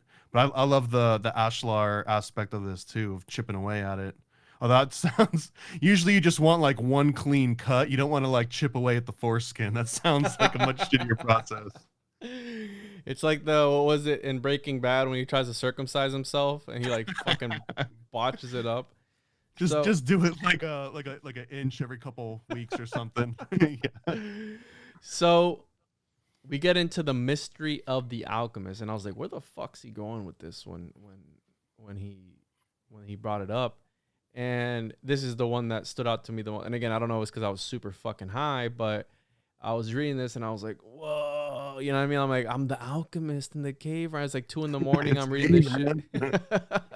So he starts off by saying, there are a few very occult students today who have not heard of the alchemist, but there are very few who know anything about the strange men who lived during the Middle Ages and concealed under chemical symbolisms the history of the soul. At a time when to express a religious thought was to court annihilation at the stake or wheel, they labored silently in underground caves and cellars to learn the mysteries of nature, which the religious opinions of their day denied them the privilege of doing. Let us picture the alchemist of old, deep in the study of natural lore. And this is me. This is me last night, bro. I was in the study of the natural lore. We find him among the test tubes and retorts of his hidden laboratory. Around him are massive tomes and books by ancient writers. He is a student of nature's mysteries and has devoted years, lives maybe, to the work he loves. His hair has long since grayed with age. By the light of his little lamp, again, the little lamp that we talked about at the beginning, He reads slowly and with difficulty the strange symbols on the pages before him. His mind is centered upon one thing, and that is the finding of the Philosopher's Stone. With all the chemicals at his command, their various combinations thoroughly understood, he is laboring with his furnace and his burners to make the base metals, to make of the base metals the philosopher's gold. At last he finds the key and gives to the world the secret of the philosopher's gold and the immortal stone. Salt, sulfur, and mercury are the answer to his problem. From them, That's the Holy Trinity right there. Yeah, exactly. The atom, right? We have the Trinity in the atom too, right? You have the. I got the salt is the earth, the sulfur is the fire, and mercury is the mediator of the two, and that's kind of like the Father, the Son, the Holy Spirit, where the Holy Spirit's mercury, the Father is sulfur, that flame in the air, the God, and then Jesus representing the salt or the earth or that material manifestation between the two. Yeah, and from them he extracts the elixir of life. With the power that they gave him, he transmutes the base metals into gold. The world laughs at him, but he goes on in silence, really doing the things the world believes impossible. And I was like, when I read this, bro, I was like, so beautiful. It's so. He wrote this song about me. Yeah, he wrote this about me. Like, there's synchronicity in there. And the one that really that stood out to me was, man has been an alchemist from the time when he first raised himself, and with the powers long latent pronounced himself as human. And this is the one that was like, fuck. Experiences are the chemicals of life, which the philosopher is experimenting with. Nature is the great book whose secrets he seeks to understand through her own wondrous symbolism. His own spiritual flame is the lamp by which he reads, and without this, the printed pages mean nothing to him. His own body is the furnace in which he prepares the philosopher's stone. His senses and organs are the test tubes. The incentive is the flame from the burner. Salt, sulfur, and mercury are the chemicals of his craft. According to the ancient philosophers, salt was the earth, like you were mentioning earlier. Sulfur was the fire, which was the spirit. And mercury was nothing, only a messenger, like the winged Hermes of the Greeks. His color is purple, And the alchemist realizes that he himself is the philosopher's stone, and that this stone is made diamond-like when the salt and the sulfur, or the spirit and the body, are united through mercury, the link of mind. Man is the incarnated principle of the mind, as the animal is of emotions. He stands with one foot on the heavens and the other on the earth. His higher being is lifted to the celestial spheres, but the lower man ties him to matter. Now the philosopher, building his sacred stone, is doing so by harmonizing his spirit and his body. The result is the philosopher's stone. That's that concept of multiplication right there. Bro, when I read that, I was like, this is fucking crazy. Well, he continues. Let me continue where you left off there, because I noted the part that came right after that. Oh, yeah? Which again is Hall bringing it back to modern day to talk to, the common person in 1922. And he says, the alchemist of today is not hidden in caves and cellars and studying alone, but he goes on with his work, and it's seen that walls are built around him while he's in this world. Like the master of old, he is not of it. And as he goes further in the work, the light of other people's advice and outside helps grow weaker and weaker until finally he stands alone in, I'm going to insert some words here, alone in his darkness. And then comes the time when he must use his own lamp, and the various experiments which he's carried out will be his guide.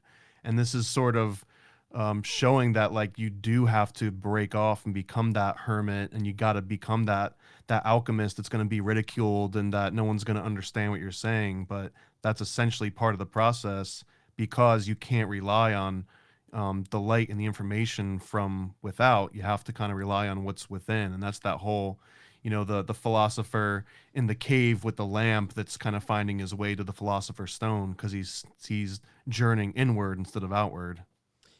Yeah, and then did you mention this part? As he goes further in his work, the light of other people's advice and outside help grows weaker and weaker until he finally stands alone in darkness. Absolutely. That him in the darkness, that's sort of cutting off all the outside influence and cutting off the the ridicule and whatnot. And before we get too far in this, have you ever heard of a man named Paracelsus? I think that's how you pronounce his name. No. Paracelsus or Paracelsus? Maybe Paracelsus sounds familiar. Yeah. So when he was talking about this alchemist that was wandering around and being ridiculed, I absolutely think that he's talking in sort of a metaphorical sense of like a journey everyone has to go through. But there was also a real life person that seems to match up so very uniquely with this story, and that's of Paracelsus, because he was around in the 16th century and he kind of journeyed from town to town on foot and was somewhat ridiculed, and he kind of was this mix mash of alchemy and a medical doctor and a philosopher and just like everything all wrapped up in one. But I couldn't shake the feeling that Manly P. Hall was making a direct reference to Paracelsus in this phrase here where he's talking about that. The part where he talks about the 1600s specifically, it seemed so coincidental. And I took that in two different ways, right? I took it as in how you said earlier, closing out all these other people, right? And I've noticed that in my journey, where the more I talk about things with certain people, I've noticed a sense of perhaps envy, right? As I further my journey in this quest to do I don't know what the fuck. And that's what I think he's talking about, like closing these people out, the negativeness, right? But then there's the other side of, and I took this from my mushroom trip, of if you get too deep in your studies, you start to close off others from you. You know what I mean? So where do you find that healthy balance of being this alchemist and studying? I think you have to have some kind of social interaction, because that's where like none of this knowledge would exist at all without bouncing ideas back and forth and without people passing it down. But I also think that on like some symbolic level, it's kind of referencing that like everyone dies alone. Like when you die, you don't get to, you're not going to have all the knowledge and the support of your friends and family around shining on you as you go through that kind of final passage. And arguably a lot of what Western philosophy is about is sort of coming to the terms with death and being accepting of it, almost to the point where, it doesn't invoke fear, it invokes this sense of acceptance. And that in some regard is like this level of enlightenment. But I think that there might be some correlation there, what he's talking about here, that you're going to be at some point, you're going to find yourself on your own journey all by yourself with only the tools that you've gathered for yourself over your lifetime of experiences. And if your entire lifetime of experience is just defined by your interactions with other people and you're not doing any kind of inward searching, then on that final journey, you're just going to be left with a fucking broken flashlight and a good luck guy and a pat on the back, as opposed to this lamp that's burning with the pure oil forever and ever that can kind of lead you to where you need to get to. I think that's kind of the correlation that he's going for here. Well, while you were talking, I found out the answer to what the fuck I was asking. So we have here, again, this is what I love about Manly P. Hall, and I highlighted this, but I didn't talk about it. The pillars of the temple. What we're talking about, these two extremes, these pillars symbolize the heart and mind, the positive and the negative poles of life. Those who would enter the temple must pass between the pillars. Every extreme is dangerous. It is the point between all poles that is safe to stand upon. He cannot enter the temple by development of either the heart or mind alone, but only by the equal development of both. So boom, right there, what the fuck we were talking about. You need to focus on both at the same time. And again, beautifully done. And this entire fucking book resonated with me. And the cherry on top that I loved was here. You left off of where he's on his own, right? And various experiments of carry on. He must take the elixir of life which he has developed and with it fill the lamp of his spiritual consciousness, and holding that above his head, walk into the great unknown where he has been a good and faithful servant. He will learn the alchemy of divinity, where now test tubes and bottles are his implements. Then worlds and globes he will study as a silent watcher, will learn from the divine one who is the great alchemist of all the universe, the greatest alchemist of all, the creation of life, the maintenance of form, and the building of worlds. God is the great artificer, the great creator, the great architect, the great alchemist in this realm. That's the way that was fucking beautiful, bro. Like the way I when I read that, I was like, wow, that's fucking gorgeous. You know what I mean? So he has the Ouroboros here, and he talks about the serpent and the serpent crown of the ancient gods. This crown is the symbol of mastery, and the union takes place within the student when the life forces are lifted to the brain. And then we have chapter 4, the Egyptian initiate, and we have the Gmail logo here. But you want to talk about your little apron there, dude? Oh yeah, we mentioned that earlier, that it sort of represented this symbol of purity, and it was covering up the sacrum bone, or this like Scorpio energy. Yeah, and then he has here, in the triangle we see spirit descending into the square of matter. Again, the cube of matter, the cube that creates everything. Let us so purify matter that spirit may shine through it and make of us lights to guide the footsteps of humanity. So again, when you look inward and when you figure all this stuff out, you're supposed to, right? I think you're supposed to. The Stoics were all about helping their brethren, helping the next one awaken, and I think that's what we're doing right now with this book. We're bringing forth this light and helping helping shine the way for others and maybe their journey. And I know it sounds cheesy, but this is what it's all about, right? Conspiracy leads to spirituality, as Sam Tripoli says, and that's the case for me. Whenever I look into something, it always leads back to God.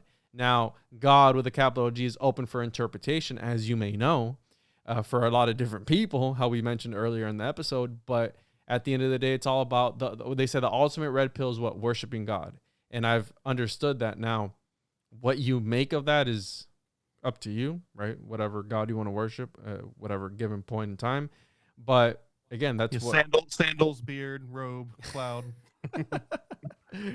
So we have here talks about the Sacred Scarab. In this form, the Egyptians worship Khepera, the rising sun. The Sacred Scarab was, this was interesting to me. The Sacred Scarab was buried with the dead as a symbol of resurrection. That was interesting to me. For as the sun rises from the darkness of night, so the divine spirit rises from the body that is no more. The life is eternal. This is the dung beetle, right? Yeah. The scarab. This is the one that creates this big ball and moves it, and this is supposed to be representative of the sun as well. Yeah, and that was very interesting to me. I have here, did you highlight anything in that chapter? Because from the Egyptian initiate, I highlighted like 2 or 3 things, because I wasn't. Honestly, the biggest thing that blew my mind, again, was the reference back to the sacrum bone and the upside down spade, and they likened that to the hat of one of the pharaohs, and they kind of show how it's essentially that same shape of a spade, so that he was trying to draw this correlation between all the different, the sacrum bone, the spade, the gravedigger spade, the spade in a deck of cards, all kind of being the reference to the same baser Scorpio energy. At chapter 5, we have the Ark of the Covenant. And this was one that stood out to me too, because it reminded me of Pandora's box, right? Where you have this box that has all the secrets to everything. And he says, in all mystery religions of the world, individually and cosmically, the Ark represents the fountainhead of wisdom. And he pretty much talks about how we all have a birthright, right? To see what was in the Ark and to be able to partake in whatever secrets. It's like the tree of knowledge, right? The apple. Yeah, exactly, right? Exactly. To be able to, again, it's all about, I'm starting to get the fucking picture here, and the symbolism of the pyramid is all about looking within, right? The pyramid symbolizing the man, the body of man, right? And that the point is that inward or outward or whatever the fuck, the ether, like the higher consciousness type of shit. And again, it's a reoccurring theme in a lot of this shit. And I highlighted here. I think you mentioned this too in the ancient Egyptian, where he's got the diagram of the Great Pyramid, and it's got the 3 sections. And to me, I don't know if I was misinterpreting this, but it's kind of a correlation with the Holy Trinity, where the Holy Spirit is this inner temple that's deep under the sort of like the bottom of the pyramid, and then at the bottom of the pyramid, the base, that's sort of like this physical, Jesus energy. And then the sulfur, or the God aspect, I think would kind of be like that capstone, which is missing, that kind of binds all the sides together. Yeah, that Christ consciousness, the upper, the bottom was the pit, which is earth. The middle was, I mean, we're going to get into it here. And then speaking of the brain, in the brain of man between the wings of the kneeling cherubim is the mercy seat. And there man speaks check this out, it's fucking crazy. Speaks with his God as the priest of the tabernacle spoke to the spirit of the Lord hovering between the wings of the angels. Man is again the ark, and within him are the three principles, the Father, the Son, and the Holy Spirit. The tablets of the law, the pot of manna, and the rod of that budded. So again, we have here the symbolism of the rod that budded earlier, right? And he's bringing all these other things, the pot of manna and the tablets of the law. Tablets of the law being the 10 commandments. And in these three things contained within the ark, we see the threefold spirit connected within the ark of man's body. So again, he talks about Solomon's temple, or the perfected temple of the human body, the perfected temple of the universe, and the perfected temple of the soul. Finally forms the perfect shrine for the living ark. So again, talking about us being these carriers of wisdom and these carriers of this Christ consciousness, and we're able to achieve this through what the Gnostics talked about, gnosis, through this sacred knowledge that is sacred to you in your own path. The tetractys for the Pythagoreans, right? We have all these dots, each dot symbolizing a fact or a point in time in between those intervals. And what the fact, the points don't change position. What changes is how you get from one point to the other. That interval in between is what changes from me to you, right? But me and you, Thomas, there's the 2 points, and no matter what, those points will always be there. The facts will always be the facts. The only thing that changes is our path to those facts, to those truths. Like this to the Separat and the tree of life, and how matter comes into being through just like a thought, essentially. Yeah, exactly. Yeah, that's what Plato was all about. That we are reflections of these perfect forms in this higher playing field, or whatever the fuck you want to call it, right? That we're all in perfect forms of something higher, something, again, this higher consciousness. I wanted to mention this too, kind of a throwback to when you first started talking on this.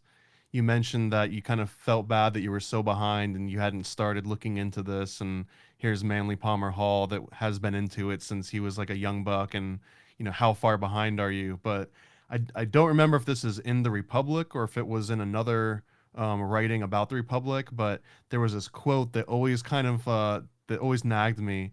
And it was something about Plato saying that you shouldn't read the Republic until you're 40, or that no one under the age of 40 will understand, anything that's in this book. And I remember reading that when I was, 17 or 18. And I definitely didn't make my way very far through the Republic, but I read it again, years later when I was like in my 20s. And again, that quote was like, it was like, you read it and you're like, fuck you. I can understand, I don't have to wait another 20 years until this makes sense. But you're not my real dad. You can't tell me what to do. Yeah, I do. I mean, I'm 30, almost 38 now. So I'm like almost towards the age where I'm allowed to read the book and claim that I understand it, right? Without getting guessed. But I do feel like there's this crazy truth aspect to that great, maybe you didn't read it when you were 20 or when you were 30 or when you're 40. But when you do read it after you've got enough experience, like that'll be the right time for you to read it. And that it might be better to come across it later in life when you've got a lot more life experiences to draw on than if you read it really early and just kind of take away the Cliff Notes versions and never, go back to it again. Yeah. Yeah. And yeah. I feel bad because, again, I could have been further down in my again, but the intervals in between those 2 points, the only thing that changes is both our paths. But those truths will always, history is always going to be history, though the fact will always be fact. It's just how you get to it or how long it takes you that is the problem, right? Or, quote unquote, the problem. And not that it is a problem. And one of the things that stood out to me here was when through materiality and degeneracy, a great people are destroyed or a continent sinks beneath the ocean, Atlantis, then those are the true, then those that are the true are called around the ark. And its faithful servers are led out of the land of darkness into a new world, a promised paradise. All great teachings set forth the same thing. And this is what really got me. the student will find that it is true. And when he allies himself with the powers of light, when he becomes a channel for its expression, and when he radiates it from himself to all who need it, then indeed will the light protect him, and he shall become a son of God. Not a son like a brother and sister, a son like our fucking son. S-U-N, yeah. Of God. I was like, what the fuck? It's fucking crazy. We have here the Holy Grail. See in this cup your body, within which is the lifeblood of the sun spirit of the universe. Each day that we live, we perpetuate. Jesus, amen. Perpetuate the Last Supper, and all that we do, we drink again the blood of Christ, the life power of the cosmos. Again, very beautifully put together, and that relates to the Eucharist, right? Maybe the you know the fancy word for the cracker turning into the blood of Christ? What? Is it transubstantiation? Jesus, no, I didn't know that. Remember, I'm not Catholic. Oh, that's right. Yeah, so you're Pentecostal. Yeah.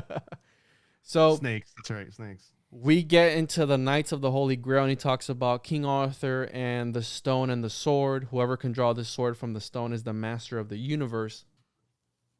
And he talks about the allegories behind different childish stories, right? That they have deeper meanings. And he gets into the Rosicrucian cross. And one of the things that stood out to me was when he talks about, what's his name, Merlin, the magician? Merlin. The wise man who it is said had charge of the coming night during his youth. Merlin represents the hand of the elder brothers who, realizing that a great ego had come into the world, had consecrated themselves to the work of preparing him for his mission. And we were talking earlier about Joseph Campbell as well, and the hero with 1,000 faces and the power of myth. And in a Joseph Campbell or even like a Carl Jungian archetype description, Merlin is that wise old mentor. So in the story, a lot of people take away he's like this cool wizard and therefore he does magic, but essentially his role really was this wise mentor that was passing on wisdom and knowledge. Yeah, exactly. It was more about his altruism and you know how he carried himself. He was always there. He came out of fucking nowhere. He's like, we need him, and right when they needed him, he fucking comes in clutch, and he's like, God, you know what I mean? Like they almost had us in the first half, coach. They almost had us, and then he comes in, he just fucking comes in clutch, and it was under the direction of Merlin, the mastermind, that the anvil and the stone with the sword thrust into it were raised in the square of the city when it became necessary for a new king to be selected. It was he also who called all the brave knights of the country and told them that the one who could draw forth the sword would be king for all the land. And of all the knights in the land, Arthur, the half-grown boy, was the only one.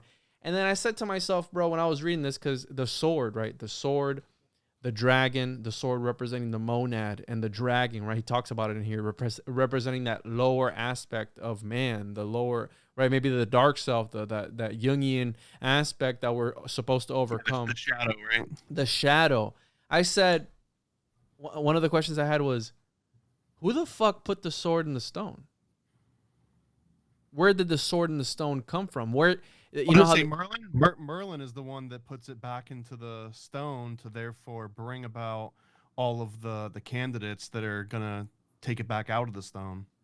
So it was through alchemy or magic that he put it in the stone? Is that part of the story? I'm not familiar. I'm ignorant with the story. My background with the story is the Disney cartoon, which is the best rendition of that story in my opinion. So yeah, but that's what I thought, because I'm like, where did God come from? You know? Again, if you go back to that Jungian archetype or like the Joseph Campbell, that's the call to action is the sword and the stone. Without the sword being in the stone, there's no call to action. It's the catalyst for everything else that follows. Fuck, bro. I love that. The cube stone is the body. It has been so symbolized for centuries, and today among the Masons, the Ashlar experience is the anvil, and it is upon the anvil that the sword is tempered. The sword is spirit, And he who would be king is the true spirit in the true spiritual sense of the word must first show his divine power by freeing the sword. Yeah, so what you were saying, right? This is what is the what'd you call it? The calling to Is the call to action in call to terms of action. like the hero myth, yeah. Yeah, so again, the sword. And literally in the movie, like in the cartoon, that sword being in the stone is the literal call to action for that entire story. Yeah, yeah. And he gets into the sacred spear, right? The spear of passion that pierces the side of spear of destiny. Yeah. And the way I took this was, we have the story of the two kings, right? One used it for good, one used it for evil, one caused destruction and the other one caused healing. Again, that duality, right? It's all what you do with this information that makes a difference. So if you want to bring forth destruction with that same information that I'm talking about, or you could use it to spread a positive message, right? You have this duality again, the light and the dark, and it's the dynamic energy of the universe, how he puts it here. And let's see here, what else do we have? The sacred spear we find symbolized again the creative force, which in the hands of Klingsor, the evil one, wounds and causes suffering, but which, when held by the pure Parsifal, heals the very wound that it caused. So again, these quote unquote dumb myths, right, that are so simplistic to children have these deeper meanings of duality and finding yourself within, which is fucking beautiful. And they need to be dumbed down for children because that's what makes it survive the test of time. And the fact that it has these deeper meanings means that, people want it to survive the test of time. So I think you can't look at any of it in a vacuum. They all the parts kind of coalesce together, where you've got something simple enough but impactful with interesting characters and plot lines and calls to action that anyone's going to remember. Like, just like me, right? I can remember the Disney plot of the movie. But if you were to break down every little bit of symbolism, I probably wouldn't be able to remember all of that. But I can regurgitate the general story of the Sword and the Stone. And if I go 40 years without knowing what any of the symbolism meant, and then I go and tell someone else, I'm recounting the plot line for the movie, someone else could overhear that and know all of the symbolism and all the mythology that I'm talking about, even though I'm completely ignorant of it. And the person I'm talking to is completely ignorant of it. And we're thinking about the cartoons and the squirrels running around, right? But someone overhearing this that knows the backstory, like, they can hear that same knowledge being conferred yet again from hundreds of years ago, not thousands, but it survives the test of time just because of all these facts. Yeah, and that makes perfect sense. Like, how would you explain it to a 5-year-old, right? Like, break it down to the most simplistic way, even if it's shrouded in allegory. And this is where you get, it's an old dude with sandals up in the cloud with the robe on, right? Because a 5-year-old can put that image together and they think, it's my grandpa, and he can see what I'm doing, so I shouldn't steal that thing and I shouldn't punch my sister or whatever, because it would be a lot harder to be like, all right, listen, Timmy, there's this abstract concept of like a spiritual flame and a physical flame, and there's this morality. Like, you can't really break it down to every mentality that way, so you kind of have to have that figurehead. Yeah, and we're moving on to the last and final chapter 7, the mystery of the pyramid, which we talked a little bit about. And we have the macrocosm and the microcosm, where when we first look at it in the distance, it seems to be one great stone. But as we come closer, we see that it is made of 1,000 smaller stones, each one carefully fitted into place. Here we see the first likeness between the pyramid and man. We consider man to be a unit. But when we examine more closely, we find that he has a great number of smaller units, each working in harmony with others. It is the same with everything. We take a successful life and we think of it as an eternity, but when we examine it, we find that it is a number of small achievements joined together. Fucking beautiful, bro. That's beautifully and put. Then he draws a mic drop at the very end on the last page. So again, you have he breaks down the symbolism. The 4-sided base of the pyramid represents the 4 elements of which man's bodies are composed. These are hydrogen, nitrogen, oxygen, and carbon, or earth, water, fire, and air. These are called the base of all things, and upon this base of 4 bodies of man are raised, each from its own element. Thus, the physical body is raised from the earth. The vital body is raised from the water, the emotional body from the fire, and the mental body from the air.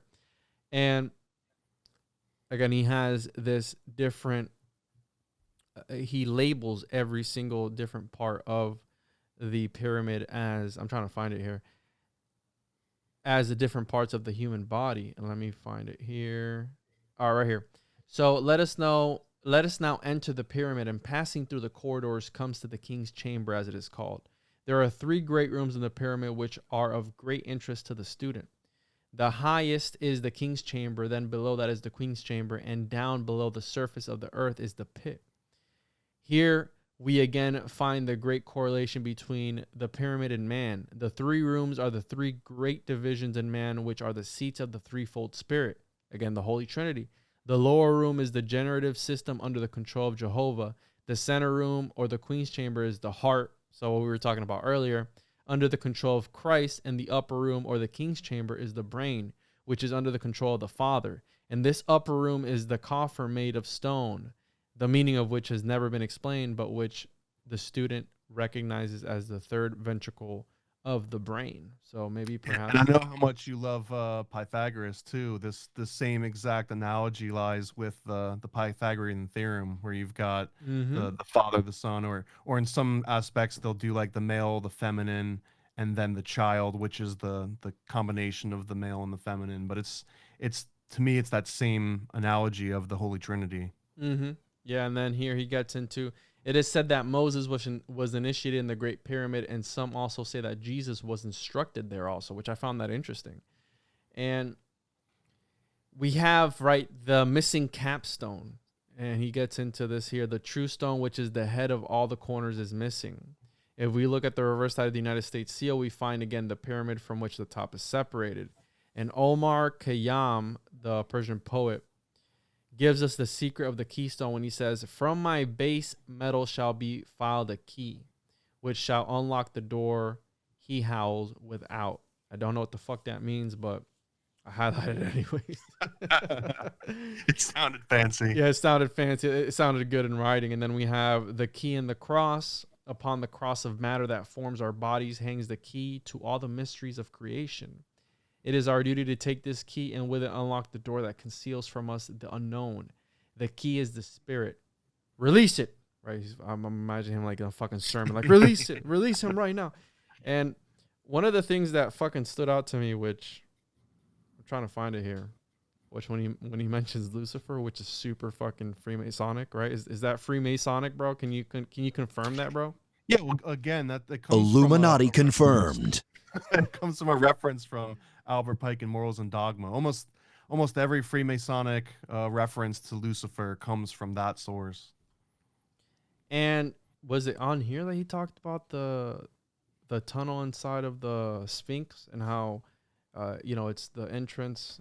That was the original entrance into the pyramid. Yeah, and I want to mention too, one thing that fascinates me to no end is that concept of the missing capstone. And on the back of the dollar bill, you get the all-seeing eye, the eye of providence, which sits as that capstone. But we were talking a while ago on the phone about, in I think the year 2000 or 2001, that the Freemasons worldwide were trying to get the country of Egypt to allow them to put a literal gold capstone on top of the actual Great Pyramid, like lift it down on a huge helicopter and everything and do this huge ceremony. And the reason why it's so fascinating to me, not just that, they came together to put this gold thing on top of a pyramid briefly, but if that capstone is meant to be missing because it refers to this sort of ineffable name or this, this thing that can't be spoken that unites it all, then why the hell are they trying to unite it all with literal gold? I mean, I get the symbolism, but it's almost like takes away from it. I don't know. I always found that beyond fascinating, just the missing capstone in general. Yeah, but I take that as like man trying to complete something, like this enigma, right? This missing piece, where Pythagoras referred to man as, or Iamblichus, right, the theology of arithmetic, they referred to man as 9/12, which is the incomplete creature, the missing link. And a wheel that is incomplete cannot bear its load, right? So again, it's this missing piece that we are, the 9 representing man, the falling short of 10, because 10 is the most sacred. So again, that's why I love Pythagoras, because all these numbers mean something, and it's literally the language to the fucking universe, and this is what it's all about. Bro, it all, like what I said earlier, like what me and you were talking. Just don't bring out the square root of 1 to him, or you're fucking out of here. Yeah, the monad is perfect, and I'm trying to find the fucking quote with Lucifer, but I think this is it. Right here, yeah. Oh, all right. So we'll wrap it up with this. He can only do this when he calls the thousands of workmen within himself together and binds them to the service of the higher man. There must be no traitors to murder the builder this time. I love that. That fucking like resonant. That's the Freemasonic reference to Hiram Abiff. Yeah. The one that built the Solomon's Temple, right? That's the one that yeah. There must be no traitors to murder the builder this time. And Lucifer, the one rejected by man as the devil, is the one who must, through the planet Mars, send man the dynamic energy which man himself must transmute from the fire of passion to the flame of spirit. He then must take the tools of the craft and cut and polish his own being into the capstone of the universal temple. And can I get an amen? So again, beautifully done. That was the end of it. I encourage the listeners to look into this, right? Look within and find, interpret it in your own way. And this is what this podcast, this series, if you will, is going to be all about. We're going to try and get into the nitty gritty of these books and these literature and these works, and trying to decipher them and the best way I can, right? Because I'm not a fucking know-it-all or anything. I'm just I'm another initiate of the flame, Thomas. I'm another. Honestly, man, the Amazon review is like my takeaway from this, because I 100% believe that's the whole concept of this book. And I'm going to read a little excerpt from the last part too, that I think Manly P. Hall kind of encapsulates this. And this is referring to initiates of the flame and how to recognize each other. And he mentions that. Oh, yeah. Have you seen people that somehow you liked, regardless of their appearance? Have you seen other charming people which you hated in spite of their charm? Have you seen learned people who were fools or impressed you as such, or people who knew very little yet you felt were wise? Those are the insignia of rank, which the loss of title or position can never destroy. Kings without crowns, not puppets dressed in tawdry tinsel. And he goes on, but to me, that was kind of like the deepest message of this whole book, was that, again, it's that like real recognize real. Like if I can see in you that you're truly interested in learning about these deeper things and topics, that you don't have to tell me about it. You don't have to, like, it's almost like that Freemason thing. Like, you don't have to go and wear like they call them porch masons. Like, they go and they put on all their pins and they put on their fancy hat and they walk around to kind of be seen, to be recognized as having all this extra information. And that's kind of that whole chasing down degrees, and I'm a 99th degree, or I'm a 101 degree, and like this kind of like rat race of it, that all of that insignia and ranks and fancy titles means absolutely nothing as soon as they open their mouth, and you can tell that they're doing it for the gram. It's sort of that, like, if Manly P. Hall was writing this 100 years later, I really think he'd be writing, real recognize real, don't do it for the gram, peace on out. That's kind of what I read out of this. Yeah, and again, and I'm going to finish on what he starts in the very beginning of this book, because this blew my mind in a cool way. He says, "The world is the schoolroom of God. Our being in school does not make us learn, but within that school is the opportunity for learning. That it has its grades, it has its classes, it's got science, it's got art, and admission to it is just the birthright of man. Just you being born into the world is you being admitted into this school, that you're not necessarily going to learn anything if you just fucking sit in class and twirl the pencil around and you just kind of like joke off. But if you pay attention, and one of my like life philosophies just comes down to just give half a shit. If you just give half a shit about anything you're doing, you're probably going to be leagues ahead of other people that are doing the same thing that don't give any shit. Yeah. So I strongly, and I kind of read that into this book, that the whole like kindling the flame and making sure that, you know, you pass the torch. And to me, that's, you know, give at least half a shit. And he goes on here and he's saying that the examples in this school are nature and the rules of the school are God's laws, and that anyone that goes into the greater colleges and universities must first, day by day, work through the common school of life and present their new teachers the diplomas they have won, upon which is written the name that none may read save those who have received it. And again, this is that real, recognize real mentality. Yeah, and it's beautiful. And I'm trying to find where he said at the beginning, it's like, be thy man, or what was can't find it. Because I could have literally highlighted this entire fucking book the entire time. It was hard just picking out specific quotes because the whole thing is like a big quotable book. Yeah. But at the end of the day, Thomas, he who lives the life shall know the doctrine. And real, recognize real. That was The Initiates of the Flame by Manly P. Hall. I encourage everybody to go out and read it and interpret it the way that you see fit, and see what sort of gnosis you can extract from this sort of writing, because this man was so ahead of his time. And and keep in mind as you read it that it was 100 years ago that this guy was writing this in a way or 21 that you can still read it in such a clear way. Like, you don't need to open up a separate book on like a Latin dictionary and do all kinds of cross-referencing. He's talking to you as a normal human being. Yeah, exactly.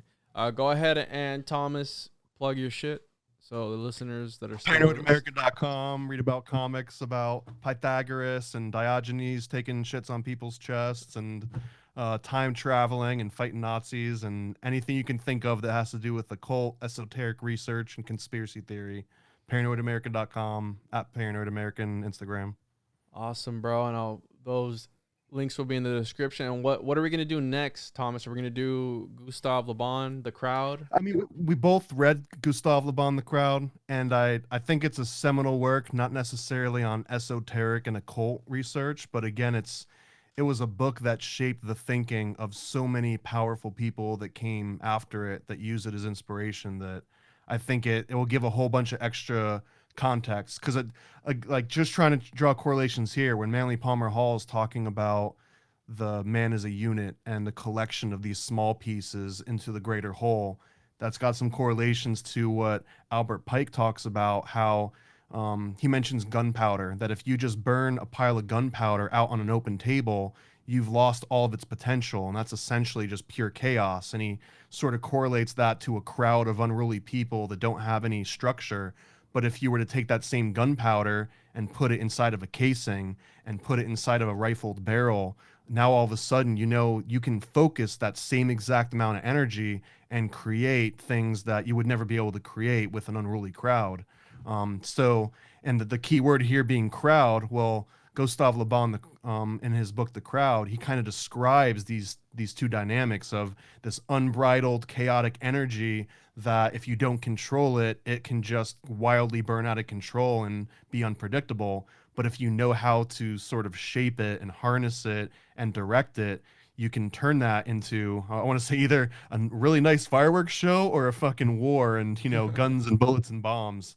But it's all about harnessing that energy of a crowd, and I think that's going to be a reoccurring theme across everything else that we look into. Yeah, and ladies and gentlemen, that was the next episode of the Occult Book Club. That was episode 2 of the series. Thomas just gave it off. I'm good, number 3 now.